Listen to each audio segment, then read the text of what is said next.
पृथ्वी पर अब ज़्यादा समय नहीं बचा है। 2025 की सबसे डरावनी भविष्यवाणी। हिंदू धर्म ग्रंथों में 4 युगों का वर्णन है: सतयुग, त्रेता युग, द्वापर युग और कलयुग। इन चारों युगों में 4 धाम का निर्माण हुआ है। लेकिन क्या आप जानते हैं इनमें से किस धाम की स्थापना किस युग में हुई है? तो आइए सबसे पहले जानते हैं। बद्रीनाथ धाम सतयुग में स्थापित हुआ था। रामेश्वरम धाम भगवान राम के हाथों त्रेता युग में स्थापित हुआ। द्वारिका धाम द्वापर युग में भगवान कृष्ण के हाथों स्थापित हुआ और कलयुग में जगन्नाथपुरी धाम की स्थापना हुई। इन चारों धामों में एक बात सामान्य है: इन चारों धामों की स्थापना भगवान विष्णु के भिन्न भिन्न अवतारों ने किया है। आज हम कलयुग के धाम भगवान जगन्नाथ धाम की बात करेंगे। जो भी मनुष्य रथ के ऊपर बैठे हुए भगवान जगन्नाथ जी के दर्शन करता है उसका पुनर्जन्म नहीं होता है।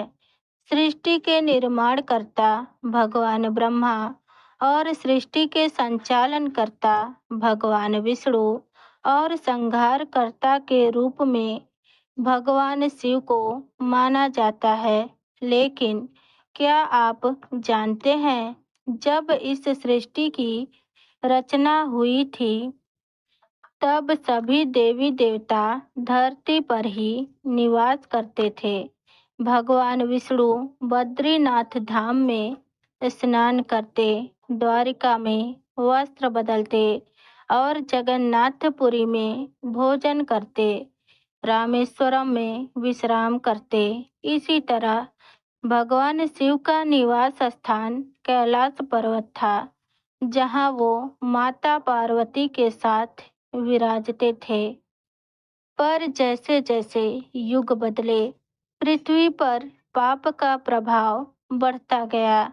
जैसे ही कलयुग का आरंभ हुआ, इस पृथ्वी पर विनाश की छाया मंडराने लगी और एक एक कर सभी देवता इस पृथ्वी को छोड़ने लगे। भगवान विष्णु के पृथ्वी छोड़ने के बाद सृष्टि के संचालन का कार्य भगवान जगन्नाथ जी पर आ गया। इस कलयुग में जागृत अवस्था में केवल 2 ही देवता हैं। पहले महाबली राम भक्त हनुमान जी और दूसरे हैं नाथों के नाथ भगवान जगन्नाथ। जगन्नाथ जी अन्य देवताओं से भिन्न हैं। वे हमारे बीच इसी धरती पर रहते हैं, हमारे जैसे भोजन करते हैं, सोते हैं और विश्राम भी करते हैं। कभी कभी तो वह बीमार भी हो जाते हैं और उन्हें उपचार की भी आवश्यकता पड़ती है। और सबसे हैरान करने वाली बात यह है, भगवान जगन्नाथ का पुनर्जन्म भी होता है। लेकिन क्या यह पुनर्जन्म किसी संकेत की तरह नहीं लगता? क्या यह संकेत है कि कलयुग का अंत निकट है? जब पाप अपने चरम पर होगा, क्या तब भगवान जगन्नाथपुरी से उठकर संसार के विनाश की घोषणा करेंगे? शायद हम उस समय के निकट हैं जब जगन्नाथ धाम से कलयुग के अंत की शुरुआत होगी। जब आप भगवान जगन्नाथ जी की मूर्ति देखेंगे तो एक बात हैरान करेगी। भगवान जगन्नाथ जी की मूर्ति अधूरी है, लेकिन फिर भी इस अधूरी मूर्ति की पूजा होती है। जबकि हिंदू धर्म में अधूरी मूर्ति की पूजा करना वर्जित होता है। आखिर ऐसा क्यों है? भगवान विष्णु के हाथों में हमेशा शंख और चक्र होता है। इसी तरह भगवान जगन्नाथ जी के हाथों में भी शंख और चक्र होता है। दोस्तों, क्या आप जानते हैं भगवान जगन्नाथ जी भी एक दिन इस धरती को छोड़ देंगे और यह समय निकट है जब कल्कि अवतार का जन्म होगा। उसी क्षण भगवान जगन्नाथ पुरी मंदिर से चले जाएंगे। आखिर क्यों कल्कि अवतार जगन्नाथपुरी मंदिर आएंगे? इन सभी रहस्यों के बारे में जानते हैं। हमारा देश भारत रहस्यों और चमत्कारों से भरा हुआ है।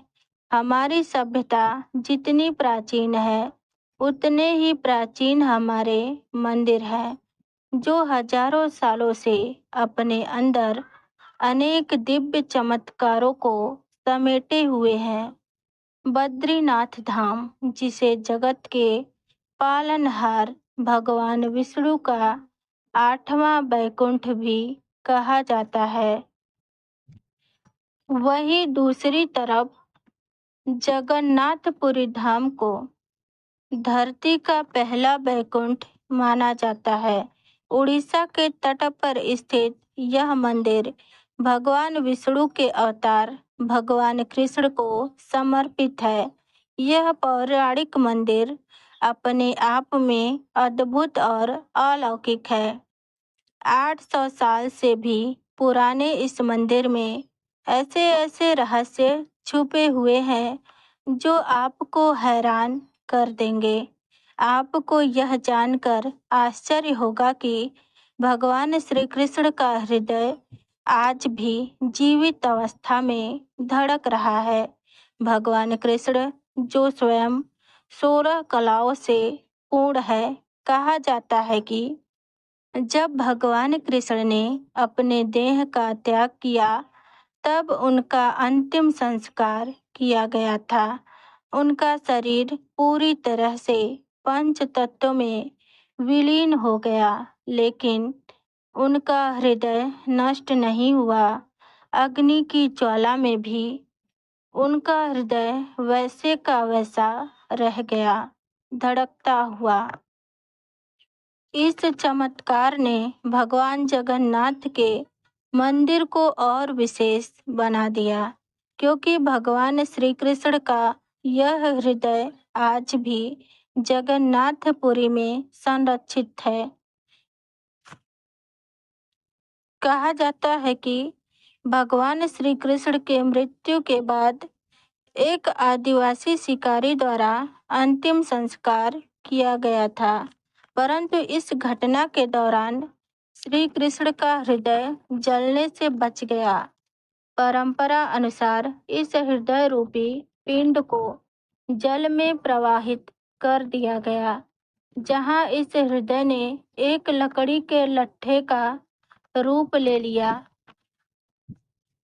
इस पवित्र लट्ठे को भगवान जगन्नाथ के भक्त राजा इंद्रद्युम्न ने पाया और उन्होंने भगवान विश्वकर्मा के हाथों इसे भगवान जगन्नाथ के मूर्ति के भीतर स्थापित करवा दिया। भगवान जगन्नाथ के इस रहस्य को आज तक कोई समझ नहीं पाया। हर 12 साल में भगवान जगन्नाथ के मूर्ति को बदलने की परंपरा निभाई जाती है, जिसे नवकलेवर कहा जाता है। इसे भगवान जगन्नाथ के पुनर्जन्म के रूप में भी देखा जाता है। जब इस प्रक्रिया को किया जाता है तो पूरी शहर के बिजली की कटौती कर दी जाती है। पूरे मंदिर परिसर को कड़ी सुरक्षा में घेर लिया जाता है, जिसमें सीआरपीएफ और सेना की देखरेख होती है। इस दौरान मंदिर में कोई भी प्रवेश नहीं कर सकता।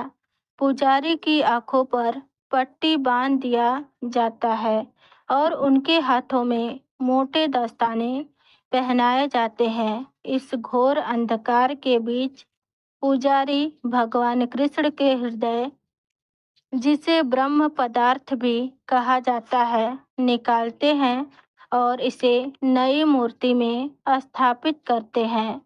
यहाँ तक कि ब्रह्म पदार्थ को बदलने वाले पुजारी भी यह नहीं जानते कि वे किस चीज को स्पर्श कर रहे हैं, लेकिन वे इतना जरूर कहते हैं कि ये पदार्थ किसी जीवित प्राणी की तरह उछलता है। कहते हैं इसमें भगवान कृष्ण की दिव्य शक्तियां समाहित है। कहा जाता है जब कलयुग का अंत निकट होगा और भगवान कल्कि का जन्म होगा, तब जगन्नाथपुरी मंदिर समुद्र में समा जाएगा। इसी समय कल्कि अवतार जगन्नाथपुरी मंदिर के अंदर रखे ब्रह्म पदार्थ से सभी दिव्य शक्तियों को अपने भीतर समाहित कर लेंगे और उसी क्षण ब्रह्म पदार्थ का धड़कना बंद हो जाएगा और सृष्टि एक नए अध्याय में प्रवेश करेगी। पुरी में निकलने वाली जगन्नाथ रथ यात्रा पिछले 500 सालों से चली आ रही है। इस यात्रा का वर्णन स्कंद पुराण, नारद पुराण और पद्म पुराण में भी किया गया है। इस यात्रा में भगवान जगन्नाथ जी, उनके भाई बलभद्र और बहन सुभद्रा रथ में विराजमान होते हैं। मान्यता है कि जो भी भक्त इस रथ को खींचता है उसे मोक्ष की प्राप्ति होती है। यह यात्रा 9 दिन तक चलती है।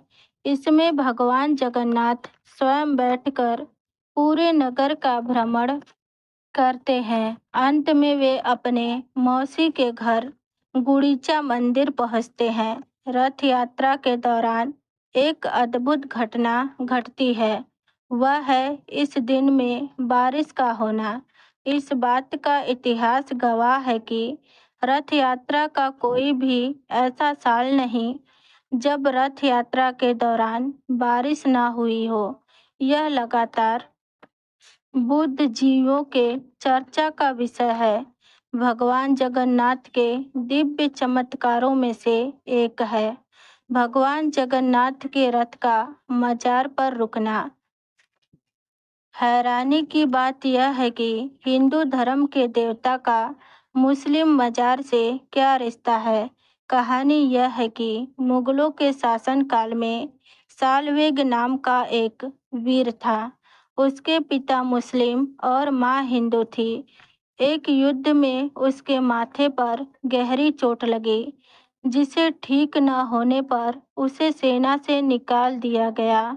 उसकी माँ ने सालवेग को दुखी देखकर उसे भगवान जगन्नाथ के दरबार में जाने के लिए कहा। उसने अपने माँ की बात मानकर भगवान की भक्ति करने लगा। भक्त से प्रसन्न होकर भगवान जगन्नाथ ने उसे सपने में दर्शन दिया, जिससे वह ठीक हो गया। इस बात से प्रसन्न होकर सालवेग मंदिर गया, लेकिन मुस्लिम होने के कारण उसे अंदर नहीं जाने दिया गया। तब सालवेग ने कहा, भगवान का यदि वह सच्चा भक्त है तो भगवान स्वयं उसे दर्शन देने आएंगे। वह निरंतर भक्ति करता रहा। जब उसकी मृत्यु हुई तो रथ यात्रा के दौरान भगवान जगन्नाथ का रथ सालवेग के मजार के पास रुक गया। लोगों ने बहुत कोशिश की, रथ 1 इंच भी नहीं हिला। तब लोगों ने भगवान के परम भक्त सालवेग के बारे में बताया। इसके बाद सभी लोगों ने सालवेग के नाम के जयकारे लगाए। तब जाकर भगवान जगन्नाथ का रथ आगे बढ़ा। दोस्तों, वैसे तो जगन्नाथपुरी का मंदिर अपने आप में कई अद्भुत चमत्कारों के लिए प्रसिद्ध है। यहाँ का विशाल रसोई घर, जो दुनिया के सबसे बड़े रसोई घरों में से एक है। यहाँ पर 500 रसोइये अपने 300 सहयोगियों के साथ मिलकर भगवान जगन्नाथ जी का प्रसाद तैयार करते हैं। लगभग 2 लाख भक्त यहाँ रोज प्रसाद ग्रहण करते हैं। कहा जाता है कि मंदिर में प्रसाद कभी कम नहीं पड़ता और ना ही कभी व्यर्थ जाता है। सभी भक्तों को भरपेट प्रसाद मिलता है और शाम होते ही प्रसाद बिल्कुल ठीक समय पर समाप्त हो जाता है।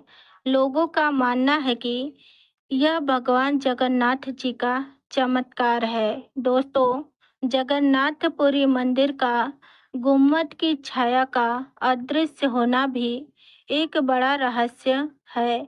यह रहस्य विज्ञान और वास्तुकला के नियमों को चुनौती देता है। यह मंदिर अपनी भव्यता के लिए जाना जाता है। 214 फुट की ऊंचाई के साथ यह मंदिर 4 लाख वर्ग फुट में फैला हुआ है। इतने विशाल और ऊंचे मंदिर की छाया कभी भी दिखाई नहीं पड़ती। जगन्नाथपुरी मंदिर में एक ऐसा रहस्य भी है जो आपको हैरान करने वाला है। मंदिर के गुम्मद के ऊपर स्थित सुदर्शन चक्र मंदिर के शीर्ष पर स्थित है। यह चक्र न केवल मंदिर की शोभा बढ़ाता है, बल्कि इसके पीछे एक और चमत्कार है। कहा जाता है कि आप पुरी में खड़े होकर कहीं भी इस मंदिर के शीर्ष का दर्शन कर सकते हैं। मंदिर के शीर्ष पर लगे सुदर्शन चक्र का दर्शन हर दिशा में एक जैसा ही दिखाई देता है, जिससे इसे नील चक्र भी कहते हैं। एक और रहस्यमयी और चमत्कारी बात, मंदिर के ऊपर से न कोई पक्षी उड़ता है, न कोई हवाई जहाज उसके ऊपर से गुजर सकता है। कहा जाता है कि यदि कोई विमान मंदिर के शिखर के पास उड़ने की कोशिश भी करता है तो उसका रास्ता अपने आप ही बदल जाता है। मंदिर के शिखर के पास पक्षियों को उड़ते हुए कभी भी नहीं देखा गया है, जो इस स्थान की पवित्रता और रहस्य को और भी गहरा बना देता है।